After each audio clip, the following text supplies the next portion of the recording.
Right, we'll start with our top story this evening. The uncertainty surrounding the switch over the social grant payments to the post office is sowing panic among beneficiaries, especially in rural areas.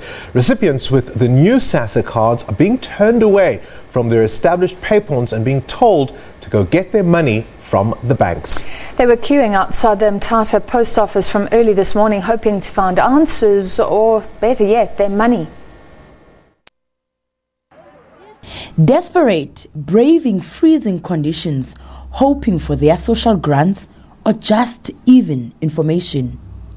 A social grant is the only source of income for them. The Eastern Cape has 2.8 million social grant beneficiaries. The Mthatha Post office had to extend its business hours to deal with the problems.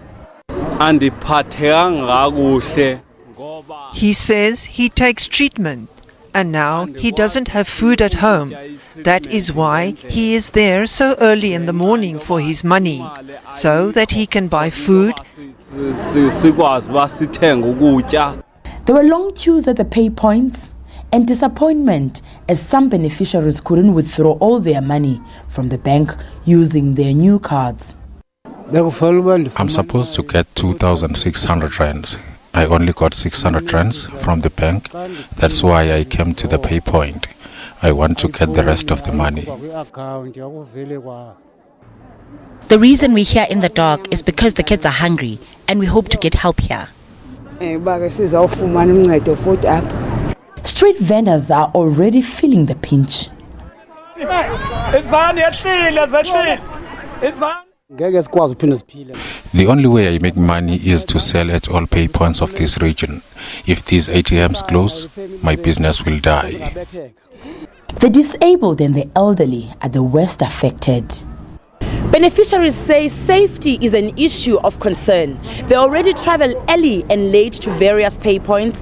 Now they will have to travel to neighboring towns to be able to get to post offices, as there is not a post office in each and every town where they can be able to inquire about their unpaid social grants. Simkita Manqinana, SABC News, Mthatha. Now, Social Development Minister Susan Shabangu's urgent application to interdict a strike by the South African Social Security Agency SASSA employees has been struck off the roll with costs. Earlier, the Labour Court agreed to dismiss Shabangu's interdict to stop the strike by members of the Public Servants Association, the PSA. However, the court set a condition that all parties resume negotiations and for the workers to return to their jobs. Thousands of PSA members downed tools over wages at the agency on Monday, leading to a shutdown of social grant disbursements. Our reporter Lukhanyo Calata joins us now from our parliamentary studios in Cape Town. Good evening to you, Lukhanyo. The PSA, of course, is claiming this as a victory. Hi, Bongani. Well, I would imagine that they would claim that as a victory. But I mean, from where we are in Parliament, we don't really, have dealings with this story. Well, workers, of course, have been demanding an increase between 13 and 15%. How's the minister dealing with all of this?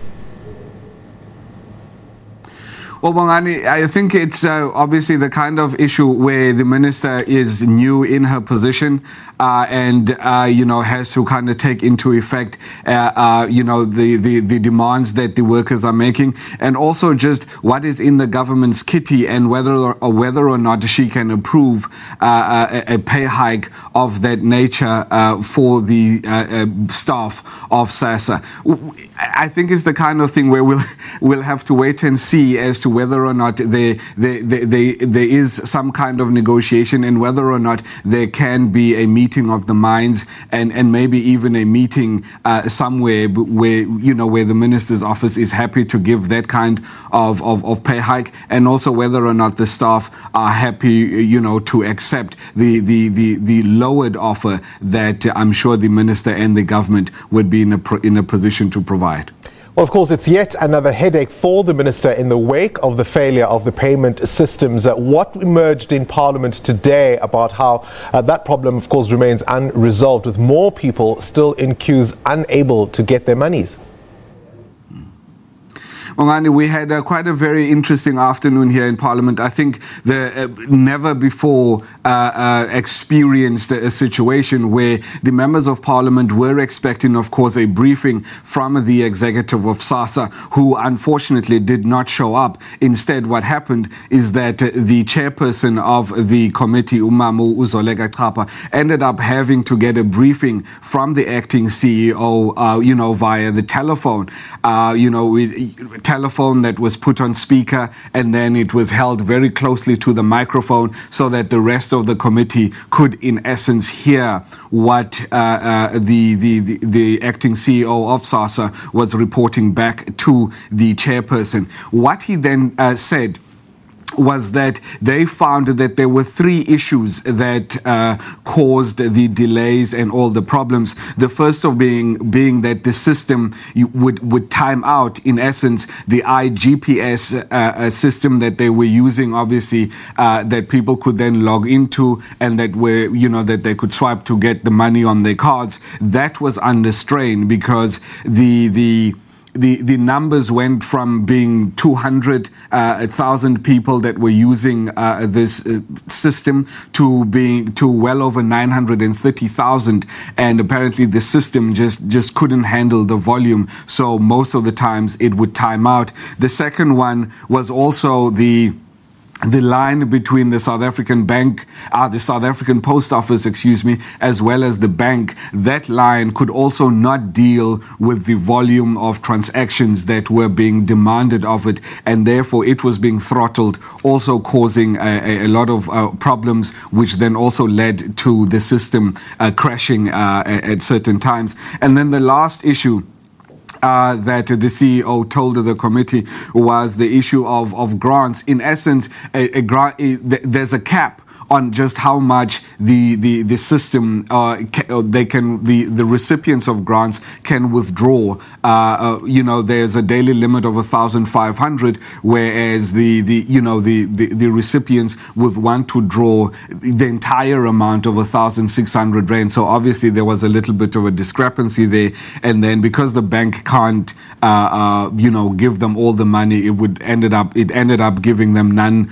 of the cash. But the CEO did, however, assure members of Parliament that they were working on trying to resolve all of these issues. In fact, he said that by the end or the close of business today, they were hoping to have everything sorted out so that people who are receiving grants would be able to receive their monies in full, hopefully from tomorrow morning onwards. Bongan?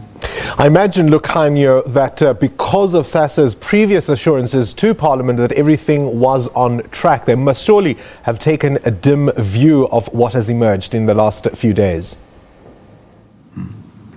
The chairperson of the committee, Umamu Chapa, I think she was very understanding, and I think she really took the word of the acting CEO, and his assurances. But obviously the opposition parties, particularly Umamu Bridget Masango from the Democratic Alliance and Liesel van der Westhuizen from the IFP, they weren't so trusting of what the acting CEO was saying in the committee, and basically saying that they were also quite disappointed that the acting CEO and some of his entourage could not physically come to Parliament today, and that was another almost like a thorn in their shoe, that something that they wanted to have addressed almost immediately, but because the executive of SASSA wasn't in Parliament, they couldn't really deal with it, and I don't think that they were happy by the time that Umamu Chapa ended